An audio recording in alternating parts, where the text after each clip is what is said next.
Чынында бүгүн Кыргызстанда 56-57 миң чиновник бар да, мына ошолорду багуу менен барабыз да. Эми карап көргүлө, Кыргызстандын бир жылдык бюджети доллар менен алганда 2 миллиард доллар боло турган болсо, ошонун 3/1, 3/2 бөлүгүн чоңдор жеп, ошолорду багып атпайбызбы? Мисалы ошол эле Бишкек ТЭЦти карагылачы. Бишкек ТЭЦти жарым миллиард, 400 миллион, 386 миллион доллар кетти. Бул 386 миллион доллар биз алган кредитибиз. Кайтарып бергенде үстүнө 94 миллион кошуп берип атпайбызбы? Туурабы? Мына ошондо 500 миллион доллар болуп атпайбы? Эми карап тургула эми. Кыргызстандын бир жылдык бюджети 2 миллиард доллар болсо, ошонун 500 миллион долларына биз ТЭЦти реконструкция кылдык деп 2 котелду салсак.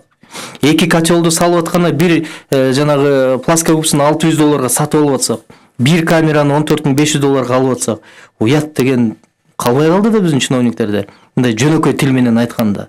Андан башка эмне деп айтабыз эми буларды? Буларга эң чоң чараны көрүш керек азыр. Эң чоң чараны. Булардын орду түрмө. Мына ошонун баардыгын жазага тартыш керек. Мына ТЭЦтин директору айтып атпайбы? Болгону 250 миллион долларга эле реконструкция болгон, калганы акча желип кетти, мен аныктап, ачыктап берем деп атпайбы? Мына ошонун баары, бул мен эмнеге айтып атам? Бул жанагы агам айткандай, алган кредит 500 миллион доллар. Аны ким төлөйт? Мына сиз менен мен жана чалган агабыз төлөйбүз биз чөнтөгүбүздү. Мына ошолорго жол бербеш керек, токтотуш керек.